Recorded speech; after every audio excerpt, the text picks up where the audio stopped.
各位听众、各位观众、各位网友、各位朋友，大家好，欢迎来到我的频道派 TV。今天是纽约时间2020年9月13号，星期天。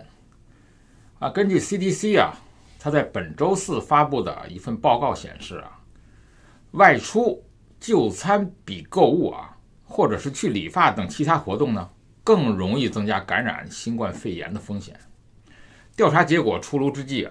很多的州正在考虑如何以最安全的方式重新开业，尤其是餐馆。比如纽约州的州长库莫他在周三宣布从9月30号起，纽约市将允许在室内就餐。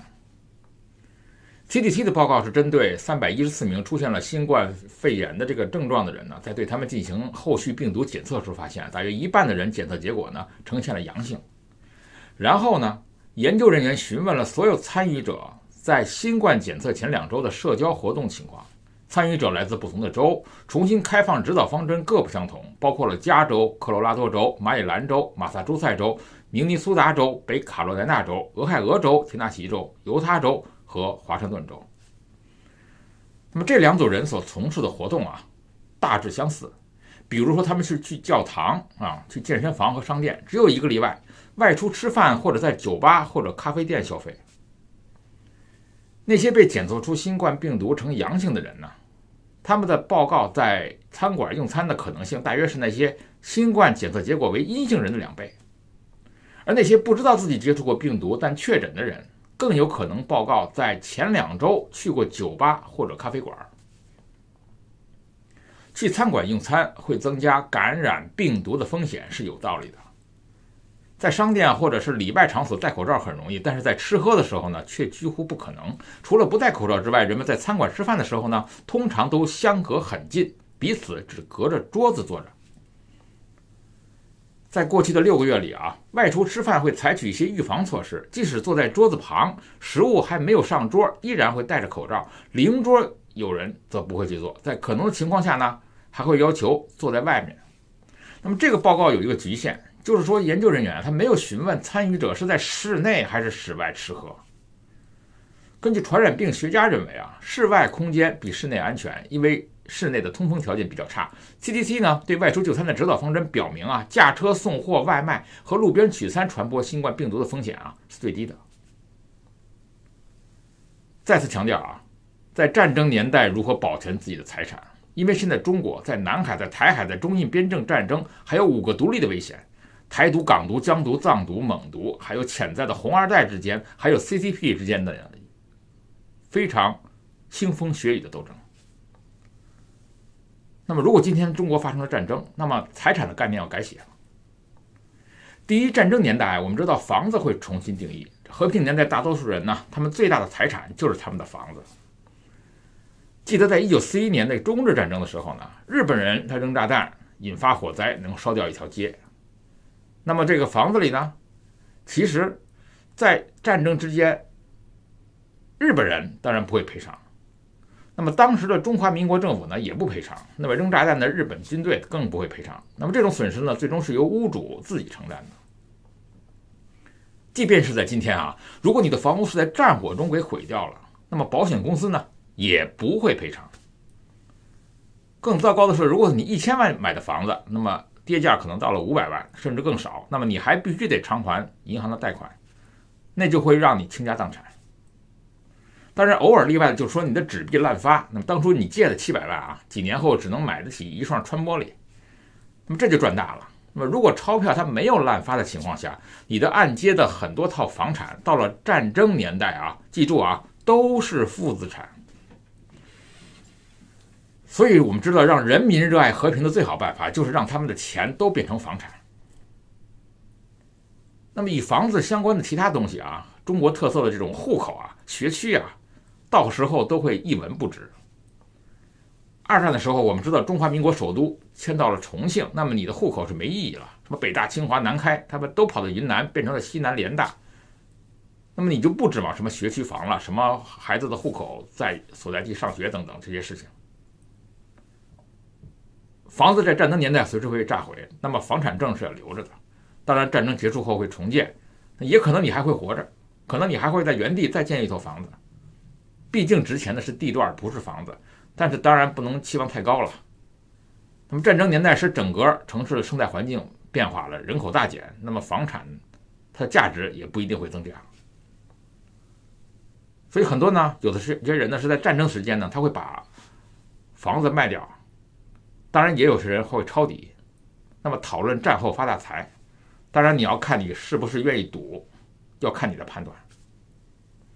所以真正的爆发战争的时候呢，那么中国的大多数富豪，我们知道半数是靠着房地产发财的，那么另外一些富豪的身价呢，通过了股价算出来的。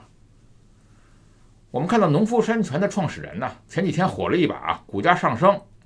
做了半个小时的中国首富。半个小时后呢，他又不再是首富了。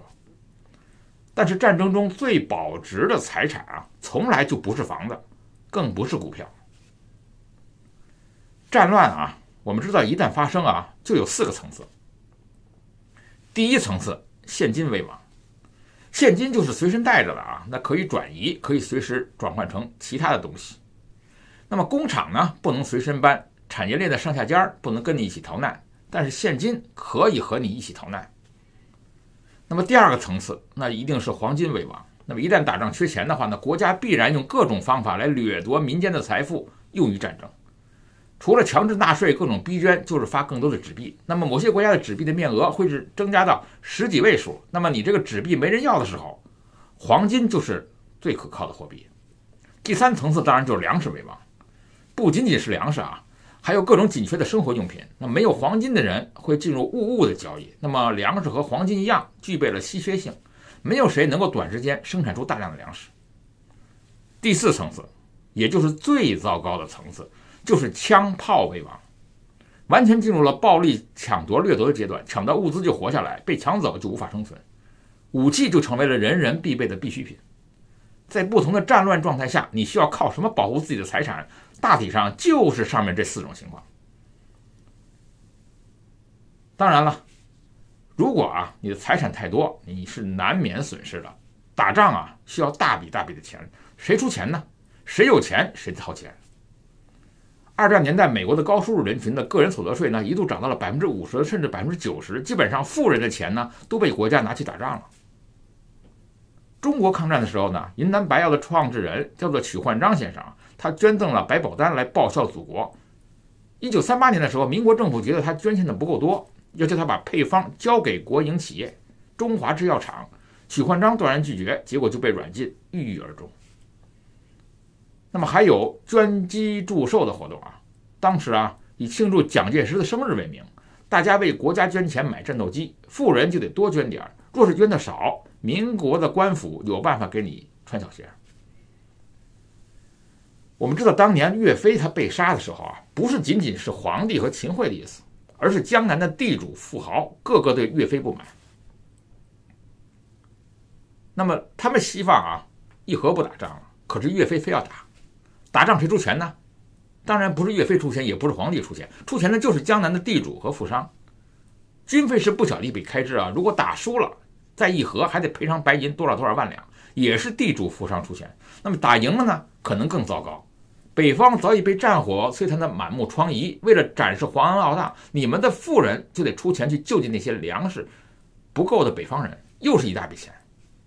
所以战争一旦开打，不论输赢，富人都是财产损失巨大。拒绝捐钱就有性命之忧。那么这些富人怎么会喜欢好战的岳飞呢？我们知道金庸啊，他是个富人啊。那么可是当时因为缺路费和学费，就去了重庆那个免费的国民党办的中央政治大学。我们知道金庸啊是江南数一数二的人家，家里还有3600亩的土地，但是战乱的时候呢，让大地主富二代呢也交不起学费。所以富人避免财产变成军费的最好办法就是隐藏财产，不露富不吹牛，低调，及早分散财产给自己的亲友，把看得见的财产啊变成看不见的。审时度势以外呢，还要在上面有靠山。当然还有一种做法，就是联合起来阻止战争，支持议和。作为普通人啊，那么如何减少财产啊在战争中的风险呢？我们知道人分两种啊，一种是天生有英雄气概和冒险精神的，喜欢放手一搏，这些人最喜欢去的地方呢，就是冒险家的乐园，也是热爱乱世出英雄的年代。辛亥革命的领袖啊，大多数呢是世家子弟、富豪地主，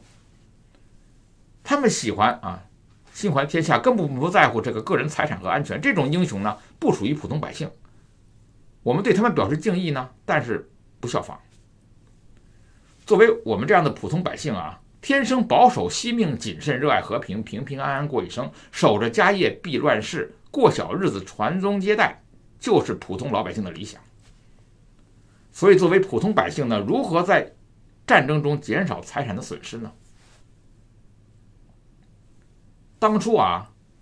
小百姓的传统做法就是储存黄金和美元，尽量在银行少存钱，防止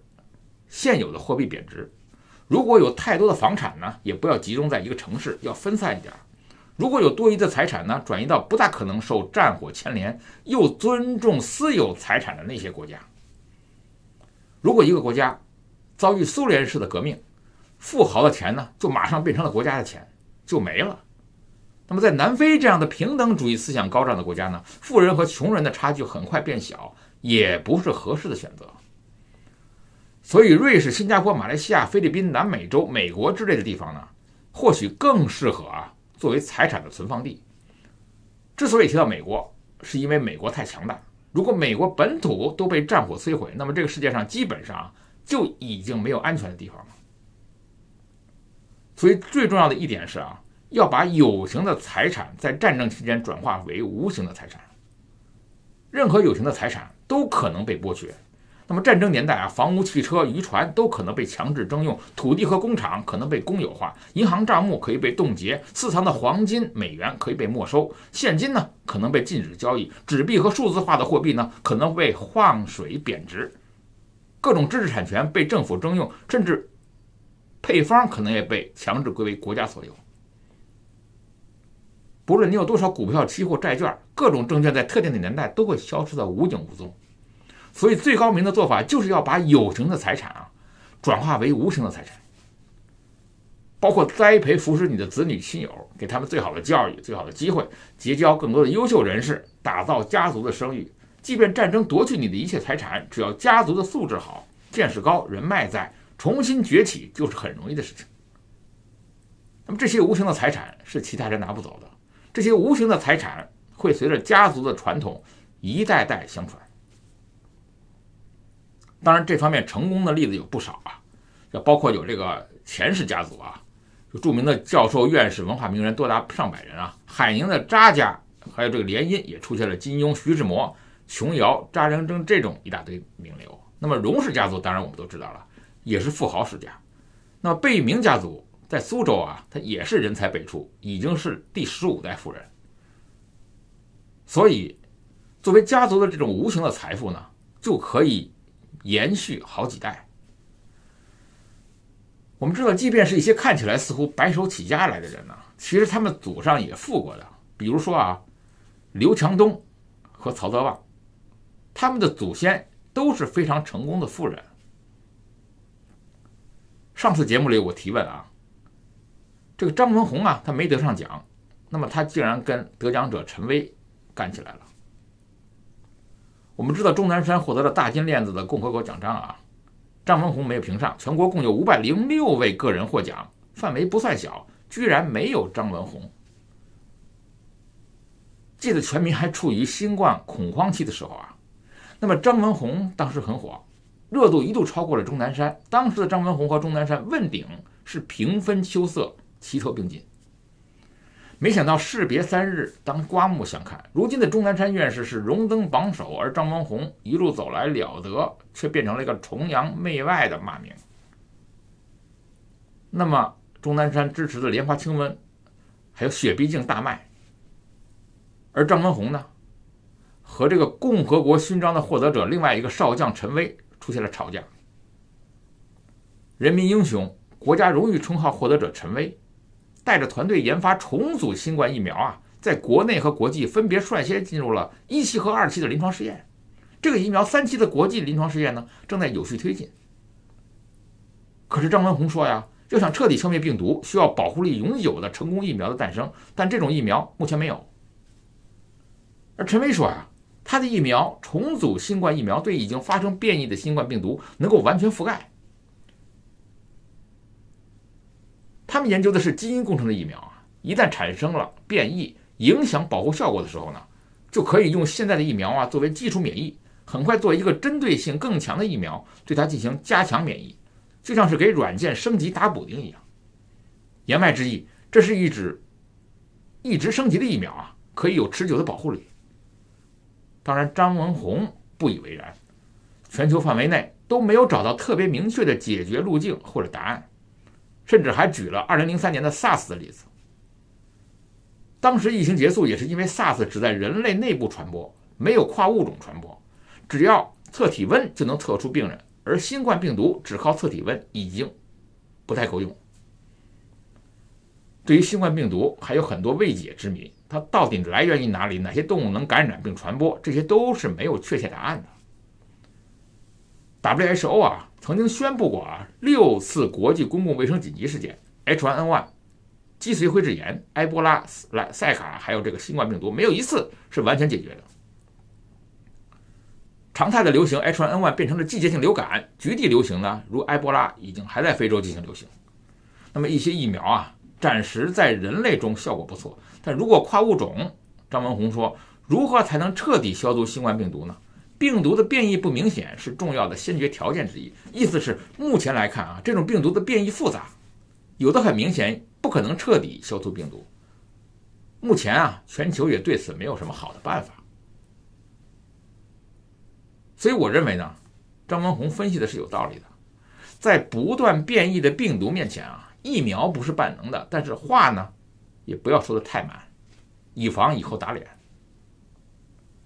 从华为到 TikTok， 美国不断的以保护国家安全为由打击中国的企业，并且攻击了中国的军民融合战略。最近又一家中国的公司哈药集团啊，中标躺枪了。美国参议院的情报委员会的代理主席 Mark Rubio， 他给美国的财政部他的部长Steven 努辛致信，要求美国的 CFIUS 外国投资委员会全面审查中国哈尔滨制药集团收购了美国的保健品巨头叫建安喜叫 GNC 的公司情况。中国政府他认为持续通过非法手段获取大量的美国个人的敏感数据，比如政府赞助窃取美国政府机构和私人的公司信息。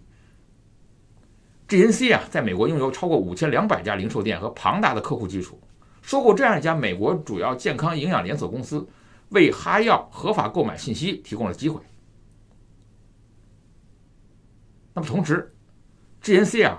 在美国的军事设施内部和附近呢，它有很多的门店。如果哈药集团收购了 GNC， 那么中国当局和情报官员可以利用 GNC 在军事基地附近的门店进入那些限制场所。当然我们看了一下，根据哈药集团官网显示哈药集团的有限公司它是中外的合资企业，那么哈尔滨呢，它的哈尔滨市国资委持股 38.25%， 它包括了非处方药、各种抗生素、保健品、传统药、现代中药、生物医药、动物疫苗和医药企业大型板块。2008年的时候，它的员工有18618人，资产总额是143.65亿元。GNC 呢成立于1935年，总部是在美国的宾州匹兹堡，是全美最大的健康营养产品专业生产零售商，最知名的品牌之一，专注健康产品的研发和生产。它包括了补充维生素、矿物质类的产品、运动营养健康产品、草本植物提取液等等，各种营养产品超过了1500多种，销售遍及全球，年销售6亿瓶以上。那么哈药股份呢，它投资了3亿美元认购了 GNC 的可转换优先股，转股完成后呢，持有了 GNC 40.1%的股权，成为它的单一最大股东。CFIUS 是美国管理外国投资的专管部门，它是设立于1988年，它初衷就是为了保障国家的安全。那么跟它配套的就是特别设立的外国投资审批制度，从操作层面看啊，美国政府一般会从是否涉及美国的国防生产能力，是否涉及向特定的国家销售、转售军事技术，以及是否影响美国在国家安全领域的技术领先地位这3大因素来考虑是不是审核通过这个投资的项目。美国认为啊，首先信息安全受到威胁。GNC 为数大型数据库的这个顾客自愿提供的数据，来供他进行营销活动，这种收购呢，把这些个人敏感信息呢，如实的交给了企业。而美国的法律对个人敏感信息呢，实施了特别保护，以防泄露。如果交易成功的话呢，哈药股份呢，不仅是获得数百万消费者的个人信息，其中更包括了这个数千名美国军人的信息。他还担心军事方面的隐患。GNC 在全美有数千家连锁店，在几十个军事基地内和附近地区呢有零售店。NASA 的很多敏感业务呢，就是在帕特里克空军基地执行的。那么随着新太空司令部的建立，帕特里克空军基地呢，将对国防起到更加关键的作用。美国必须保证这些活动不被有关国家刺探，不管是以商业目的还是工业目的。我们知道 GNC 正在进行破产重组。那么因为受到了保密协议的约束目前交易呢是还没有完成。那么财政部呢也当然拒绝发表意见。而现在的哈药股份跳出来了，他说对于 GNC 的优先股的投资呢，已经造成了11.6亿元的损失。当然我不明白他是怎么计算的他投资的是3亿，那么损失的是11.6亿。但是总体的原则是，又一家公司因为想收购 GNC 被美国政府盯上，特别是关心的是收集大量的美国公民和美国军人的个人信息，尤其是健康的敏感信息，尤其是在军事基地和 NASA 基地旁边的地点的 GNC 的分店等信息。那么让我们看一下下周这起收购案该如何进展吧。派 TV 欢迎订阅，我们下次见。